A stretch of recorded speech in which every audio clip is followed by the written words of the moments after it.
नमस्कार दोस्तों, मैं हूं ताहिर परवेज और आप देखना शुरू कर चुके हैं मेरा YouTube channel CM classes. CM classes में आज हम चर्चा करने जा रहे हैं पैरेललोग्राम के क्षेत्रफल के बारे में। चूँकि हम मेंसुरेशन पढ़ रहे हैं, मेंसुरेशन 2D फिगर्स के मेंसुरेशन में, तो इसी क्रम में हमने विभिन्न तरीके के फिगर्स का क्षेत्रफल और उनका पेरीमीटर निकालने का पिछली कक्षाओं में निकाल करके आपको दिखाया था। उसी कड़ी में आइए आगे बढ़ते हुए आज हम देखते हैं पैरेललोग्राम क्या होता है। सबसे पहले चूँकि हमने पिछली कक्षाओं में जब हमने चतुर्भुज के प्रकार पढ़ा रहे थे हम, तो उसमें बहुत सारी चीज़ों को हमने क्लियर किया था। उसमें पैरेललोग्राम के बारे में भी आपको काफ़ी डिटेल में बताया था। बहरहाल यहाँ पे हम फिर से उसको थोड़ा सा एक मतलब ओवरव्यू लेकर के चलेंगे और थोड़ा मोटी मोटी चीज़ें जो पिछली बार में हम पढ़े हैं फिर से रिवाइज करके फिर उसके बाद हम क्षेत्रफल और पेरीमीटर की बात करेंगे। पहले देखिए पैरेललोग्राम यानी कि समांतर चतुर्भुज होता क्या है। तो डिफिनीशन अगर हम लेते हैं इसकी, तो अगर हम इसके डिफिनीशन की बात करें तो पैरेललोग्राम क्या होता है। पैरेललोग्राम एक तरीके का चतुर्भुज है या क्वाड्रिलेटरल है जिसकी आमने सामने की भुजाएं क्या होती है, पैरेलल होती हैं और पैरेलल होने के साथ साथ बराबर भी होती हैं। आइए देखते हैं, एग्जांपल समझने का प्रयास करते हैं कि पैरेललोग्राम यानी कि समांतर चतुर्भुज क्या होता है। देखिए ये कोई हमारा समांतर चतुर्भुज अगर है, अगर ये एक समांतर चतुर्भुज है ABCD, तो क्या होगा इस केस में, अगर ये पैरेललोग्राम है यानी कि समांतर चतुर्भुज अगर है तो क्या होगा, AB equal to BC, sorry AB equal to CD इसके बराबर होगा, and AD equal to BC, ये चीज़ है। साथ ही साथ क्या होगा, ये दोनों पैरेलल भी होंगी, यानी AB पैरेलल टू CD, ठीक, और ये यहाँ भी क्या है, AD पैरेलल टू BC। कहने का अर्थ ये हुआ कि ये साइड इस साइड के इक्वल होगी और साथ ही साथ क्या होगी, पैरेलल होगी, ठीक। इसी तरीके से ये साइड इस साइड के इक्वल होगी, साथ ही साथ क्या होगा, ये इसके पैरेलल भी होगी, ठीक है। तो ऐसे केस में क्या होता है, इस तरीके का जो चतुर्भुज होता है वो हमारा पैरेललोग्राम होता है, यानी कि समांतर चतुर्भुज, ठीक। अब आइए देखते हैं, इसमें थोड़ी कुछ क्वालिटीज हम देख लेते हैं, फिर उसके बाद हम आगे बढ़ेंगे, ठीक है। फिर क्षेत्रफल में हम बढ़ेंगे।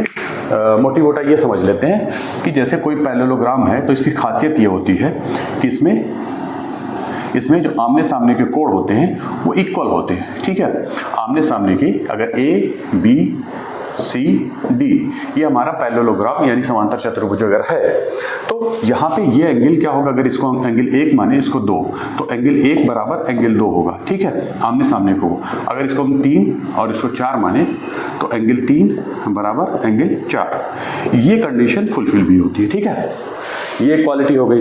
अगली चीज़ ये है, अगली कैरेक्टरिस्टिक अगर देखा जाए तो ये होती है कि समांतर चतुर्भुज के जो विकर्ण होते हैं, विकर्ण आप जानते ही हैं, विकर्ण क्या होता है, डायगोनल जिसको इंग्लिश में बोलते हैं। डायगोनल क्या होता है, अपोजिट वर्टेक्स को मिलाने वाली लाइन होती है।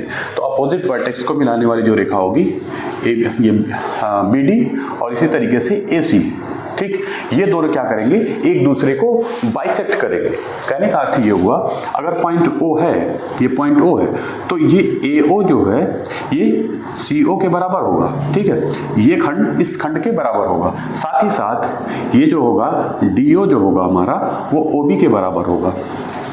अगर यहाँ पे क्या है, AC and BD are diagonal,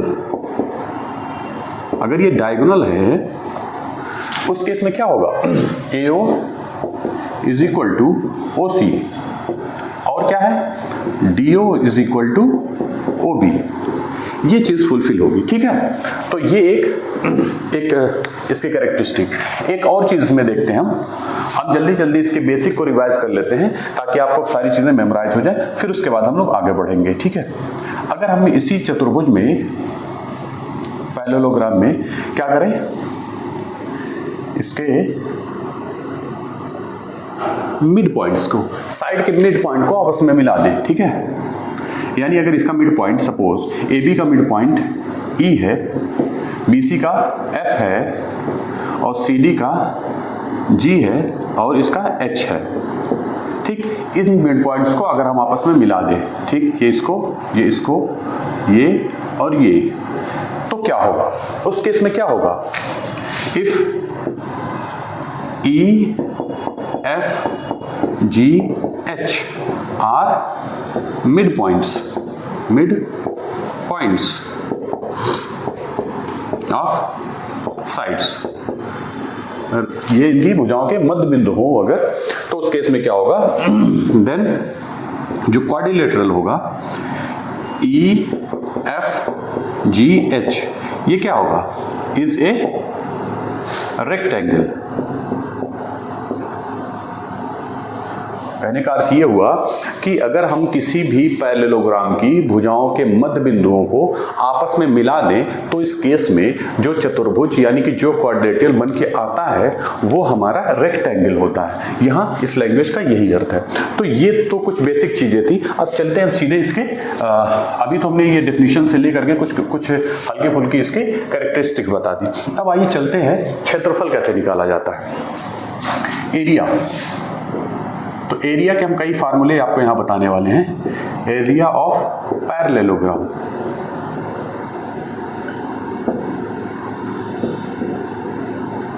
यानी समांतर चतुर्भुज का क्षेत्रफल, ये क्या होता है? देखिए, इसके निकालने के कई फार्मूले हैं, तो हम एक एक करके बताते हैं। 3 तरीके से इसके क्षेत्रफल को हम निकालने की विधि बताएंगे। उसमें से कुछ भी अगर आप दिया हो आपको तो आप इजीली निकाल सकते हैं। देखिए, A B C D, अगर ये हमारा एक पैरेललोग्राम दिया हुआ हो और ये साइड की लंबाई a दिया हो, अगर ये a होगा तो ये भी a होगा, क्योंकि आमने सामने की भुजाएं पैरेललोग्राम में वो पैरेलल होने के साथ साथ बराबर भी होती है। इसी तरीके से अगर ये b है तो ये भी b होगा, ठीक है। अब सबसे सिंपल फार्मूला जो होता है वो होता है एरिया का। Area is equal to base into height. जैसे हमने रेक्टेंगल के केस में बताया था, रेक्टेंगल में बताया था लेंथ इनटू ब्रेथ होता है, ठीक है।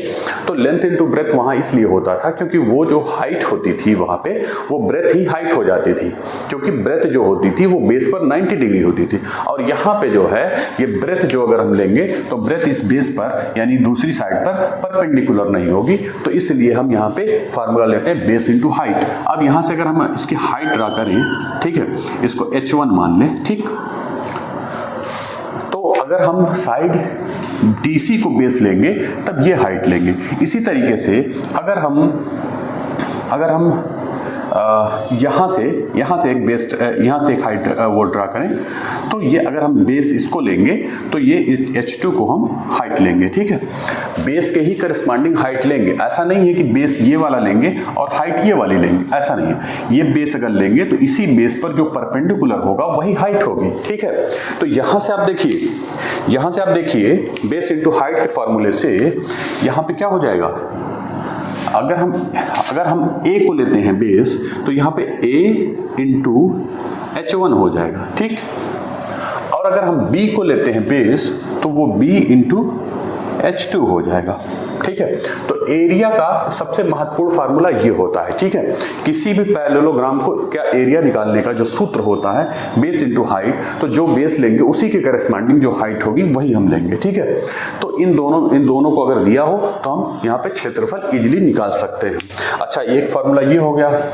दूसरा फार्मूला, यहाँ पे अगर हाइट ना दे करके एंगल दिया हो, सपोज ये पैरेललोग्राम है हमारा, ठीक है, और ये दिया हुआ a, ये दिया हुआ b और ये दिया हुआ थीटा। अगर ऐसे दिया हुआ हो तो उस केस में हम क्षेत्रफल कैसे निकालेंगे? आइए देखें। यहाँ पे एरिया निकालने का जो सूत्र होगा, area is equal to a b sine theta. ये सूत्र है, बहुत ही महत्वपूर्ण है। यहाँ पे क्या है, इसमें अगर कहीं ऐसा हो जाए कि किसी पैरेललोग्राम की दोनों साइडों की लंबाई दे दिया हो और दोनों साइडों के बीच का जो एंगल है वो हमारा दे दिया हो, हाइट ना दी हुई, तो उस केस में हम इस सूत्र से भी इसका क्षेत्रफल निकाल सकते हैं। ठीक है, आइए देखते हैं एक और तरीका है क्षेत्रफल निकालने का, पैरेललोग्राम के क्षेत्रफल निकालने का एक तरीका और है। वो तरीका क्या है, आइए देखते हैं। ये बहुत ही महत्वपूर्ण ये भी है, आप इसको समझने का प्रयास करेंगे, इसमें समझने वाली चीज़ें ज़्यादा है। ठीक है, जैसे ये हमारा parallelogram A B C D, ये हमारा पैरेललोग्राम यानी कि एक समांतर चतुर्भुज है। ठीक है, अच्छा एक चीज़ जो यहाँ हम रिपीट नहीं कर पाए, और जब हम पैरेललोग्राम पहले पढ़ा रहे थे तो उसमें हमने बताया भी था कि यहाँ पे क्या होता है, पैरेललोग्राम के केस में जो उसका डायगोनल होता है वो पैरेललोग्राम को दो कांग्रुएंट ट्रायंगल में क्या करता है, दो कांग्रुएंट ट्रायंगल में विभक्त करता है, दो बराबर हिस्सों में बांट देता है। आप देखिए ये है। ठीक है, यहाँ पे क्या है कि ये BD क्या है, BD एक डायगोनल है, तो इसने क्या किया, इस समांतर चतुर्भुज को दो बराबर त्रिभुजों में, त्रिभुज 1 और त्रिभुज 2 में इसने विभक्त कर दिया। ठीक है, यहाँ से अगर हम निकालना चाहें तो हम इजीली निकाल सकते हैं इसका क्या कहते हैं, इसका एरिया निकाल सकते हैं। हाँ, अब यहाँ पे देखिए, अगर इसकी ये दिया हुआ हो हमारा, सपोज ये ए दिया हुआ इस साइड की लंबाई, ये बी दिया हुआ हो, और ये जो डायगोनल हो ये दिया हुआ हो, सपोज ये डी है। ठीक है, अच्छा जो BD है, BD क्या है, BD डिवाइड्स क्वाड्रिलेटरल यानी कि चतुर्भुज, समांतर चतुर्भुज ABCD into two equal triangles. ठीक है, दो बराबर ट्रायंगल्स में वो डिवाइड करता है। ठीक है, यहीं से हम चलते हैं आगे। अब आप देखिए यहाँ पे अगर ये A है तो ये भी A होगा, क्योंकि आमने सामने की भुजाएं बराबर होती हैं। ये B है तो ये भी B होगा। अच्छा एक चीज़ यहाँ पे, जब तीनों साइडें बराबर है तो ऑटोमेटिकली ये दोनों ट्रायंगल आपस में उनका एरिया या वो एरिया भी बराबर होगा और वो कॉन्ग्रुएंट होंगे। ठीक है, अब आइए बात करते हैं, अगर हम किसी तरीके से इस एक त्रिभुज का क्षेत्रफल निकाल लें तो हम इस पूरे चतुर्भुज का, इस पूरे समांतर चतुर्भुज जो है इसका क्षेत्रफल हम इजीली निकाल सकते हैं। कहने का अर्थ ये हुआ कि area of quadrilateral ABCD is equal to क्या होगा, 2 इंटू एरिया ऑफ कोई भी एक ट्रायंगल ले लें क्योंकि दोनों का बराबर होगा, एरिया ऑफ ट्रायंगल इसका नीचे वाले का ले लेते हैं BCD।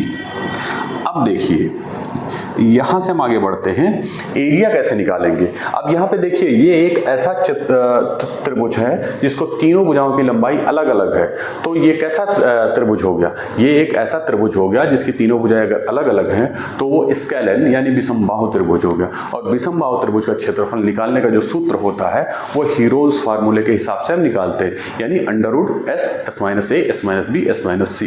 ठीक है, इसी से हम यहाँ पे निकालेंगे तो √S S - A S - B और S - C ना होकर के D होगा, क्योंकि ये अगली भुजा यहाँ पे C रही है, D है, तो S - D। ठीक है, ये एक त्रिभुज का क्षेत्रफल निकाल के उसमें 2 से गुणा कर देंगे तो ये पूरे समांतर चतुर्भुज का हमारा क्षेत्रफल निकल जाएगा। ये एरिया का एक और सूत्र है। तो हमने यहाँ पे 3 फार्मूले आपको बताए, एक हाइट को लेकर के, एक एंगल को लेकर के और एक साइड को लेकर के। तो ये 3 फार्मूले हमारे होते हैं, इससे ज़्यादा इसमें कोई और फार्मूला नहीं यूज होता है। ठीक है, तो ये एरिया हमने बता दिया। पेरीमीटर इसका बहुत सिंपल है, पेरीमीटर क्या होता है, length of boundary of a figure is called perimeter.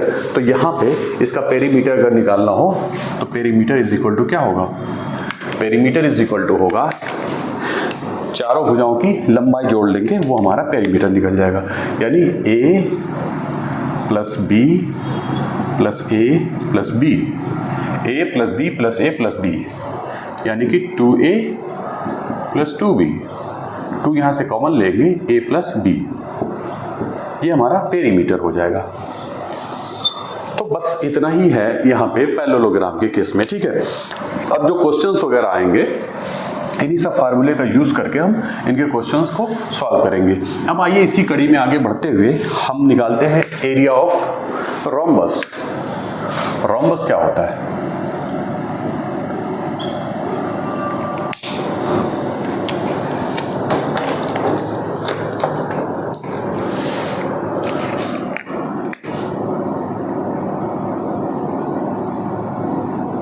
यानी कि समचतुर्भुज।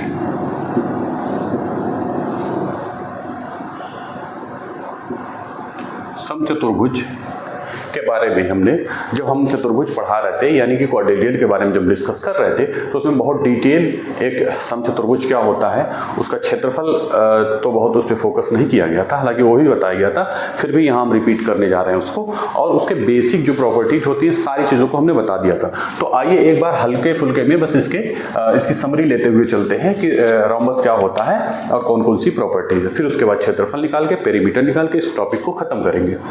आइए देखते हैं समचतुर्भुज क्या होता है। समचतुर्भुज ये भी एक पैरेललोग्राम है, ठीक है। एक ऐसा पैरेललोग्राम, पैरेललोग्राम एक समांतर चतुर्भुज होता है जिसकी क्या हो, सभी भुजाएं क्या हो,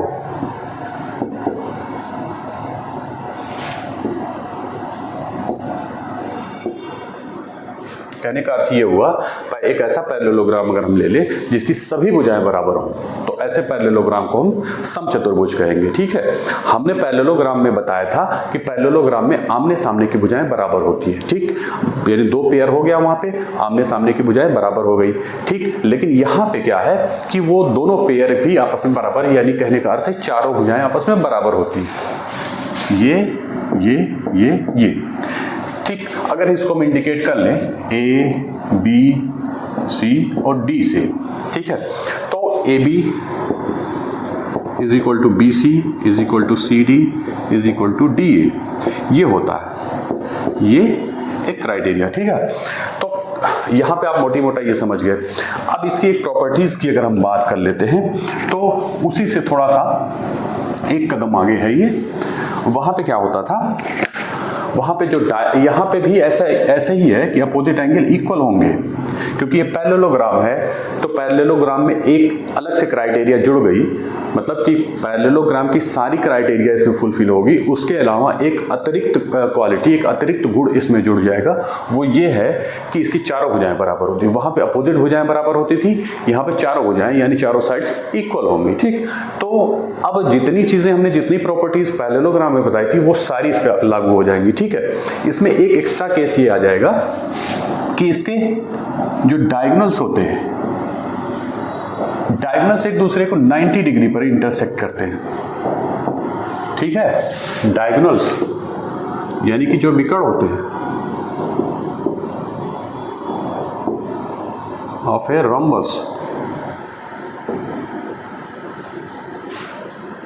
intersect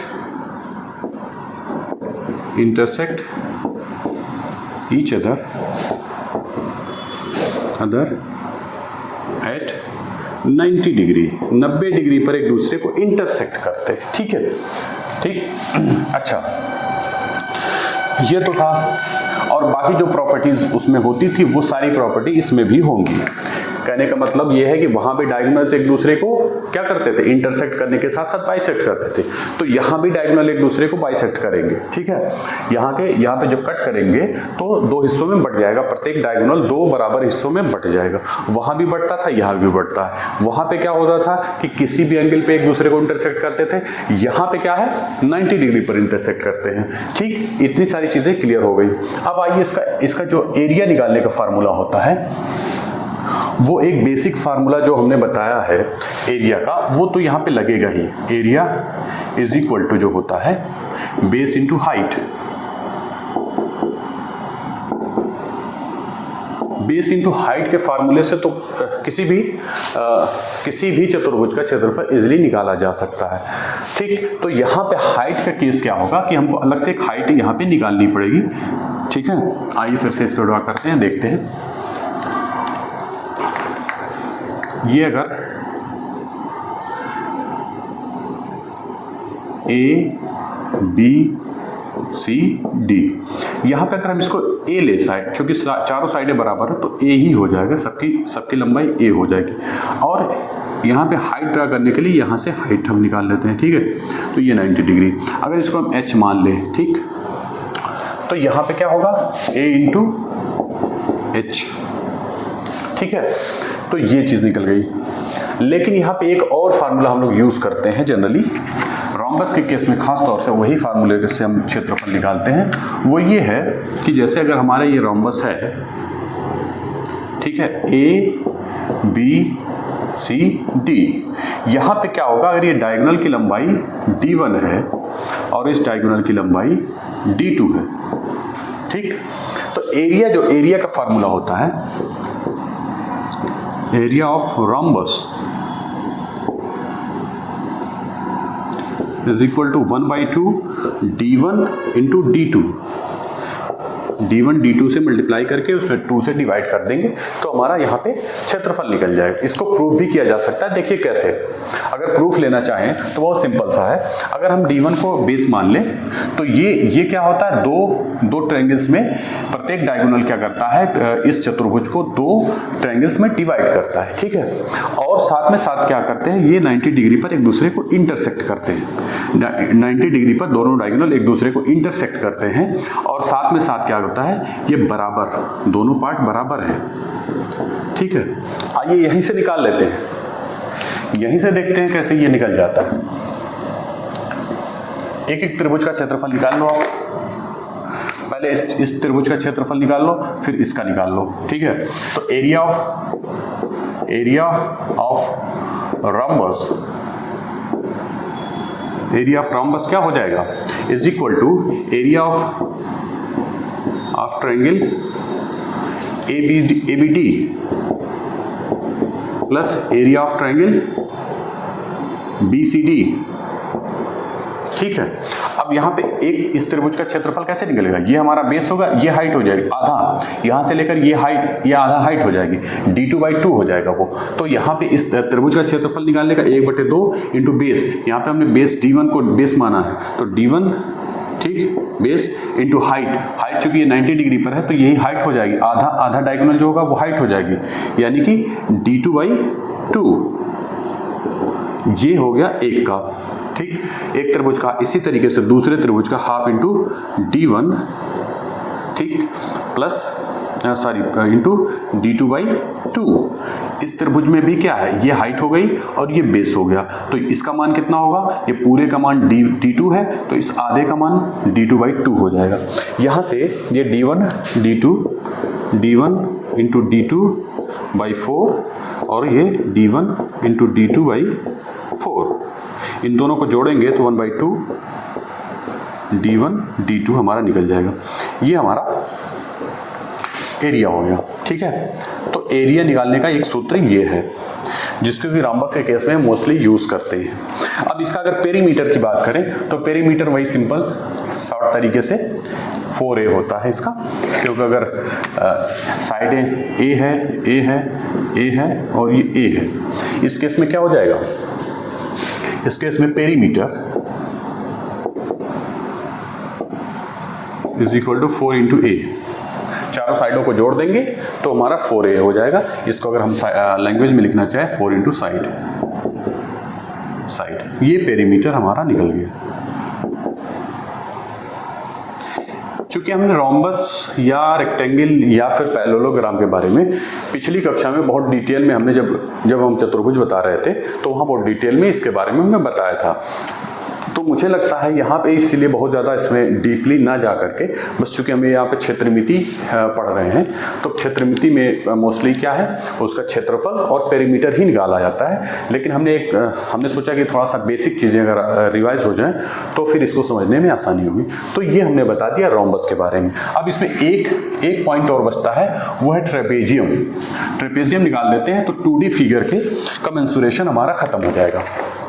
लास्ट टॉपिक इसमें जो है वो है ट्रेपेजियम।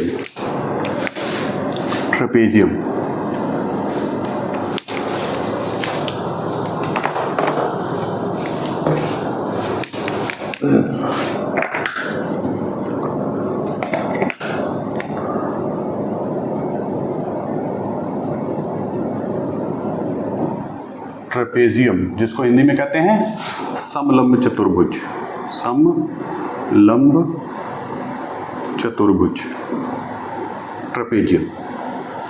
समलंब चतुर्भुज में क्या होता है, one pair of parallel side होती है। किसी भी चतुर्भुज में अगर एक साइड जो है, एक पेयर ऑफ साइड वो पैरेलल है, तो ऐसे चतुर्भुज को या ऐसे क्वाड्रिलेटरल को हम क्या कहते हैं, ऐसे क्वाड्रिलेटरल को हम ट्रेपेजियम कहते हैं। ये साइड इसके पैरेलल, ठीक है। If AB parallel to DC, then quadrilateral ABCD is a trapezium। अच्छा, एक चीज़ और है यहाँ पे, हमने पिछले उसमें भी बताया था कि बाकी दो साइडों के बारे में कहीं कहीं किताबों में दिया हुआ होता है कि बाकी दो साइडें पैरेलल या बराबर पैरेलल नहीं होनी चाहिए। तो कहीं कहीं पे दिया हुआ है कि बाकी दो साइडें पैरेलल हो भी सकती हैं या नहीं भी हो सकती हैं, ठीक है। तो इसमें बहुत कंफ्यूज होने की आवश्यकता नहीं है। बस एक डेफिनेशन मोस्टली यही है कि एक पेयर ऑफ जो साइड है, one pair of sides opposite side, वो क्या है, पैरेलल है। तो ऐसे चतुर्भुज को हम ट्रेपेजियम या समलंब चतुर्भुज कहेंगे। इसका एरिया कैसे निकालते हैं,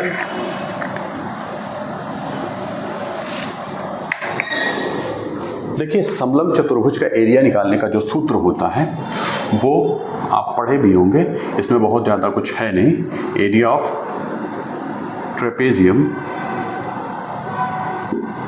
ट्रेपेजियम जो होता है 1/2 इंटू सम ऑफ पैरेलल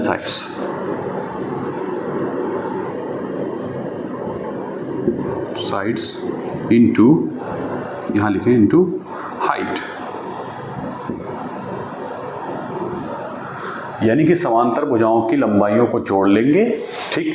उसमें हम क्या करेंगे, हाइट से मल्टीप्लाई करेंगे, तो जो आएगा उसमें 2 से डिवाइड कर देंगे, तो ये हमारा क्षेत्रफल निकल जाएगा। अब यहाँ पे यदि इसकी लंबाई A दिया हो और ये B दिया हो, ठीक, और हाइट निकालने के लिए इस पे हमको परपेंडिकुलर ड्रा करना पड़ेगा।